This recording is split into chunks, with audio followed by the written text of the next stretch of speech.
right, Evie and I are back. I have freshly touched some grass and feeling a lot better as a result. Go on Twitter if you don't know what I'm talking about. Anyway, we are exactly 24 hours away from the launch of The Witch Queen, and it's got, I don't know, 12 hours of downtime, at least, something like that, 14 hours. It starts later tonight. The entire game's going offline. I just saw Joe Blackburn post something about staying off the internet because people will probably be able to data mine stuff as soon as the patch goes out. Also, this is interesting. I didn't say this on Twitter, but Bungie sent a bunch of images around, like to press and stuff, that are embargoed until launch, and I didn't look at them because I was worried that there might be spoilers, and I've heard from a couple other press people that there actually are kind of things that seem spoilery in there. So I'm glad I didn't look at those, but those may come out too around launch, so just be careful there. And yeah, wild times. Gonna try and not have anything spoiled, but given my job, that does seem very hard. Again, I said this yesterday, my plan is to play the campaign on normal and like just kind of work my way through it and get through all the stuff I can story-wise, and then I'll go back and do legendary on like a different character or something. And I kind of want to see what happens, because I feel like all we've seen from the story is pretty much like the very early campaign missions and just some really, really base stuff. So we don't really know what's going on. Today, I wanted to talk about some predictions. And well, yes, I know I did not predict the exorcism like 4 different times and a few other things, but I still like predicting things. It's fun. And I have some thoughts about where things are going in The Witch Queen, and then where things are potentially going in year 5, and I just kind of wanted to run through these. I will, I don't know, I guess tick off whether these come true or don't come true by the end of next year and see where we're at for Lightfall. I assume maybe we can get back to like a normal year-long, stretch here, as opposed to a year being 16 months or 17 months or whatever it is, with the Witch Queen delay. You sneezing? But, okay, so we'll start with Witch Queen, and one meme I've seen going around a lot is that everyone's like, yeah, let's get in there and kill Savathun and like destroy Savathun, and like, guys, Savathun, she has ditched her robe and is leaving. My wife always puts the blanket on top of her, which she normally likes, but we are not going to kill Savathun. That seems pretty clear to me. Like, there's just no way. I know that we're going to fight Savathun in the campaign, and we're going to fight the Lucent Hive, and I'm sure there will be battles directly against Savathun, and there may even be something that looks like we kill her, but Savathun is like the master of illusion. If we kill her, it's probably like some copy of her. We've already seen her cloning herself in the trailers, and I do not believe that we are just going, we built up this thing with Savathun for a year to just be like, all right, kill her at the end of the campaign or kill her at the end of the raid, and Savathun's done, no more Savathun. 100% believe she is going to survive this expansion and be an integral part of the story going forward. Whether or not that means she's a true ally, I'll get into later, but very much do not believe Savathun is going to die. That is one prediction that I am like very, very confident in. I also I don't think she's the raid boss. I don't really know. I think the raid boss could be any number of things. So we know it's in the pyramid ship. We know it's a Scorn raid. So I wonder, it seems like the most likely option is to be some sort of Scorn-based boss. What that looks like could be a number of things. There's some rumors that it could be Xivu Arath, like it could be Savathun's sister, the Hive God of War, that is under control by Voice in the Darkness. This could be the first time we meet like a true darkness entity, but I kind of doubt that we're going to see the physical manifestation of the darkness as a raid boss, but I do think we are going to learn more about that entity here. It could just be, what's kind of happened with a lot of raids is that you think what might show up as the end boss, and then it's just not that thing. Like, how many people thought that Clovis Bray was going to be the final boss of Deepstone Crypt? I certainly did. That made a lot of story sense, and it says Clovis Bray was just this giant head sitting around the campaign that didn't do a whole lot, and it was Tannix. So I think this could just be X or Y giant Scorn monster or something. It would be kind of cool if maybe Xivu Arath was a blend of Scorn and Hive, with kind of blending those two styles. It could just be a new entity that is Scorn that we learn maybe more about in lore, but is not necessarily, one figure specifically. I just have noticed that a lot of the times in Destiny raids, we kind of end up thinking we know who the boss is going to be, and then it's just not that, and it's something else entirely. Never really thought it was going to be Savathun herself, and if it is, again, if we defeat her, I don't think we're killing her. So we'll see what happens there. The general mystery of this expansion is how Savathun got the light and what she plans to do with it. I just don't foresee there being some sort of like very inherent like scientific explanation. Like they were hinting about the void crystals of Savathun's song, and then she like trapped light in those crystals from Guardians that she ripped the light out of the Guardians and stuff. And like, it would be a little weird to me if the answer was just like Savathun concocted some sort of scientific process to like get the light and steal it from the Traveler. I don't think it works like that. Like, I think the light has to essentially be given to you. We saw what happened when Gaul literally tried to steal the light from the Traveler. The Traveler just nuked him, essentially. And in this case, Savathun and all of her hive have ghosts. Ghosts are individual entities that essentially have their own, I don't know if it's free will, but they certainly have their own kind of opinions on things. And there is lore that says the ghosts are kind of sympathetic to the hive, who they believe have been tricked by the darkness into accepting the deal with the darkness and the worm entity, and they're kind of like suffering for it. So a wormless hive brood is something that, ghosts may want to attach themselves to willingly. And I would not rule out the possibility that the Traveler has just granted or deemed Savathun worthy enough to get the light, because the Traveler, at its core, is all about protecting itself.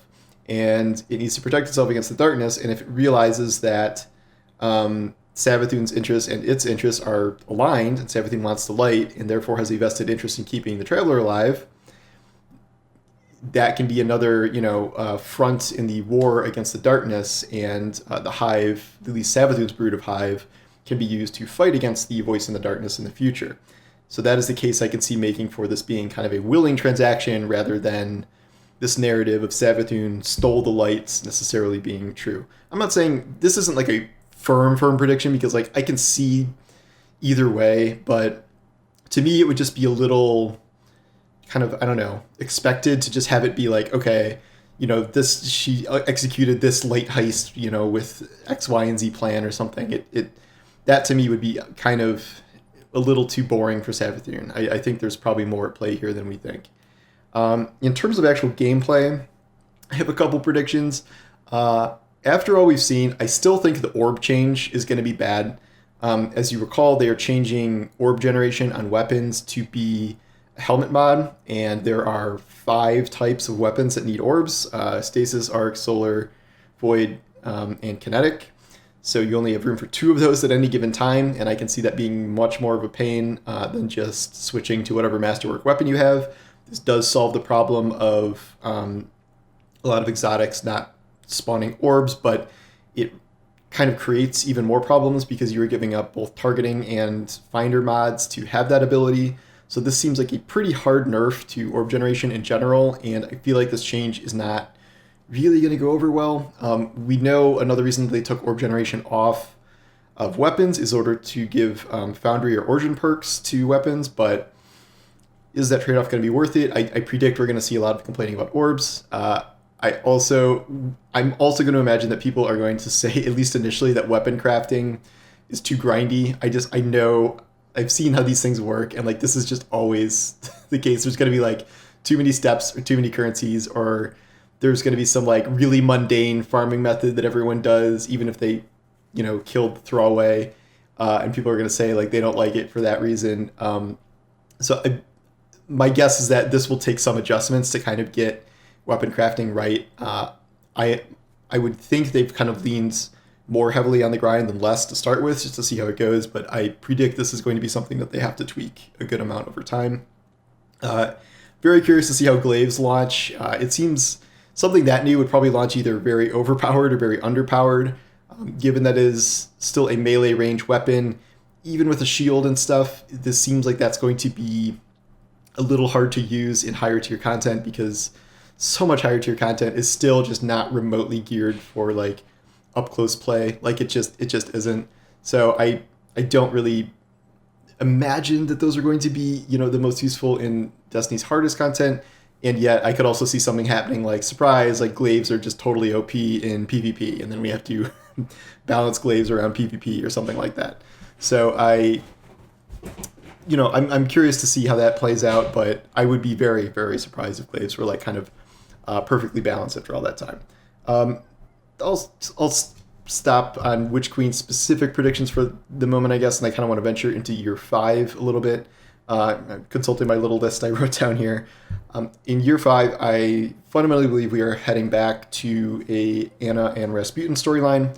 Anna has been seen in the trailer for the Witch Queen as like one of the assembled guardians that is hanging out with all the other powerful light bearers and responding to the Savathun threat. I don't know how involved she's going to be in the Witch Queen story itself or in the season, but it has been a pretty long time. It's been pretty much a full year since we've done anything with Anna and Rasputin, who, as you may recall, were evacuated from Mars before it was shrouded, but now Mars is either unshrouded or we figured out a way to get back there. So we're not getting Mars back as a patrol zone, but that still kind of opens up some possibilities for returning to that region and that having something to do with Rasputin. There have been the way we left things is Rasputin is kind of being housed in an engram, and then Anna is building him a like special exo body. So I think where we are heading is that Rasputin is going to become like a physical exo, like a super powerful exo, possibly named Archangel. There have been some cosmetic items that have all really kind of hinted at the name Archangel for kind of Rasputin-themed things. So that might be who he is going forward. He might actually communicate in a way we can understand him without Anna translating. I also believe this ties into a Siva season or something Siva adjacent. Bungie is very good about kind of absorbing feedback and then eventually implementing it. And people have been talking about wanting a Siva season for years and years at this point. And Bungie maps stuff out like really far in advance. So if people were talking about this a lot 2 years ago, yeah, this might be the time where finally that does come up. If we are focusing on Rasputin, it does certainly make a lot of sense to have a Siva season attached to it in terms of what that means for the overall story, in terms of the saga of Light and Dark and Savathun and stuff. That is a mystery, but I am very much believing that we will have a either Rasputin or Siva specifically themed season at some point in year 5. We'll see if I'm right or wrong about that. I don't know. I still believe that Crow is on track to become the Hunter Vanguard. I kind of thought that his story would end this season with that, but that has not happened. And we know that he is continuing on in the story. I believe he's part of the Keitel Saladin seasonal quest that's attached to Witch Queen, so we're going to see him there. Really the only logical, it's not even an endpoint, but like the logical apex of his storyline after, being corrupted and killing Cade and is, this road back here does seem like, being the Hunter Vanguard. This is assuming that we don't lose, I almost said Lance, Zavala or Ikora as another member of the Vanguard. I don't think Bungie's going to kill off another member of the Vanguard. I guess that's another prediction, but we'll see. I actually don't have a prediction on who's going to die. I think my original guess was Mara, but that didn't happen, so I don't really know. I would be surprised if they killed off another member of the Vanguard, though. This might be kind of a fitting end to Eris's story. If Eris dies in some way to like defeat Savathun, is like I hope that doesn't happen because I like Eris, but we'll see. But yeah, I do think Crow is headed to be Hunter Vanguard eventually. It makes the most sense. And like, who else is going to do it? Shahan. I guess Anna Bray could, but there's even lore about like Anna Bray being asked to be Hunter Vanguard, and she's like, no, I'm good. No. I do think that after the events of this season, we are going to see Savathun become some sort of an ally against the darkness. I really believe that the entire lesson of this past year is about enemies becoming allies, even, some more than others. Mithrax is obviously like our best buddy. And then Keitel is kind of like a military alliance, and she may or may not have a crush on Zavala.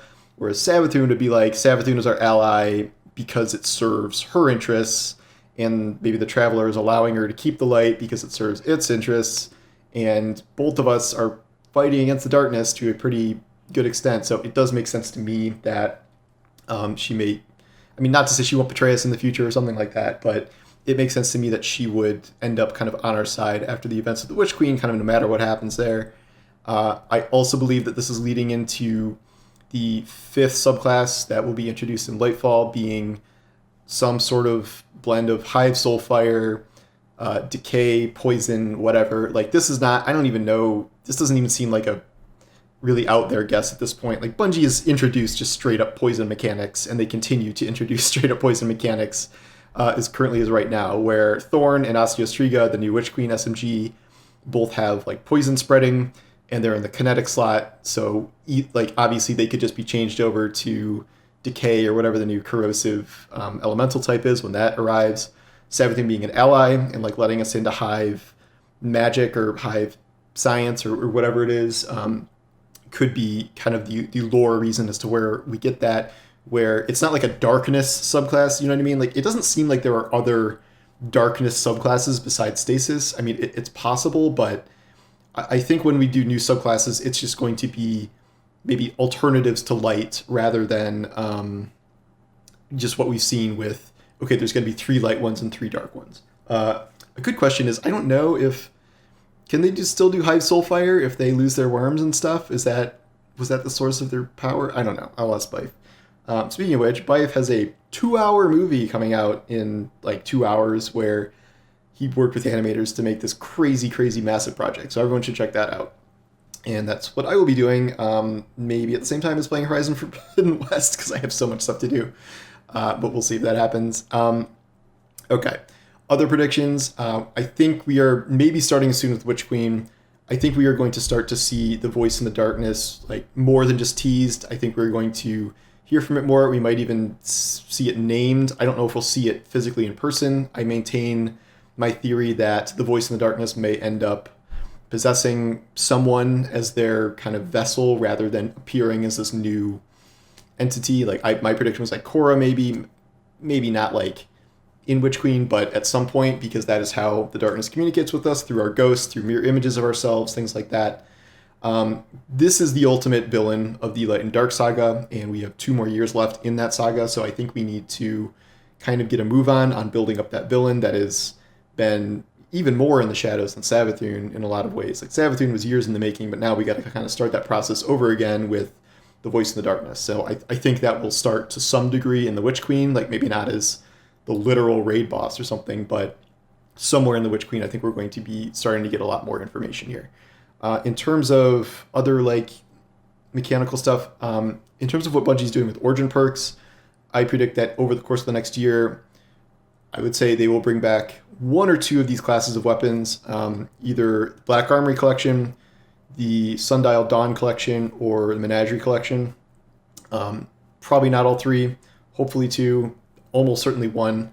Bungie has talked about kind of, reprising weapons and doing that with a specific Foundry perk where that's, Suros and Vice and all those actual brands, but there are tons of weapons that don't really align with just a specific brand. So other weapons like raid weapons will have their own origin perk. Whereas, so what they could do with here, because these are all classes of weapons that are very distinct and have their own identities already, you obviously just have like a Black Origin Foundry perk or something. So in that season, you bring back, the most beloved Black Armory weapons, maybe add a couple new ones. You could pull some from the old raid too, actually, because those were technically Black Armory. And then the Black Armory Origin perk is something unique. Or the Season of the Dawn Sundial Saint-themed perk is something unique. It's easy to see how those specific collections fit really well into there, and those are all collections that are incidentally sunset. Whereas things like Season of Arrivals or the Seraph weapons, you could do that, but you would have to like retroactively do it, which I don't think they can do, and those are not sunset. So those seem like they would be kind of lower on the priority list for reissuing to me. But I do think we are going to see those type of collections reissued. Finally, we have been promised another Destiny 1 raid. There is Crota's End, King's Fall, and Wrath of the Machine. They have already said it's not Crota's End. I am going to predict Wrath of the Machine. This has some complications with it because the main problem here is that you would need the Siva Fallen to come back. So Bungie would have to, that would be more work, I'd say, than just doing King's Fall, because you'd have to have all those models come back. You'd have to have the effects, the SIVA abilities they have and things like that. So that would be a little more complicated. However, I do think it would be in keeping with the current theme of the prediction where Rasputin's coming back. There's a potential SIFA season that I'm talking about. And like when they brought Vault of Glass back, that was during a Vex-focused season of the Splicer. So it was in keeping with the theme, even if it wasn't involved in the storyline. So to me, that seems like that could be a connecting thread there. I think King's Fall, there's still the potential there.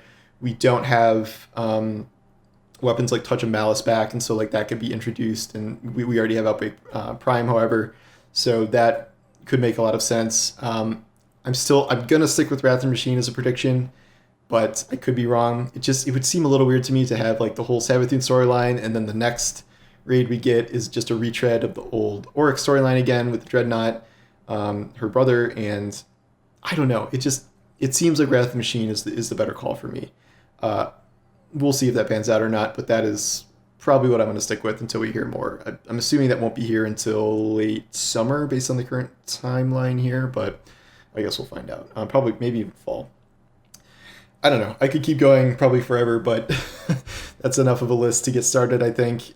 This is already longer than I figured it would be, but we'll see which of these start to come true or are proven false as of tomorrow, because we will, servers permitting, be working our way through the story. I'm not expecting anything like a crazy, crazy long story campaign, because it is fundamentally an expansion, and those are never like the longest. So I think they're relying on legendary difficulty to extend playtime a little bit, kind of with more trial and error. But I will be making my way through the story pretty quickly, and then we'll obviously have seasonal story developments that are coming each reset for 2 months, which is usually what happens, and then we don't know how long the season is going to be. Hopefully it's just 3 months and we're done with these massive 6-month seasons, but we'll see. So anyway, those are my last minute prediction thoughts here, and we will see how wrong I am to come.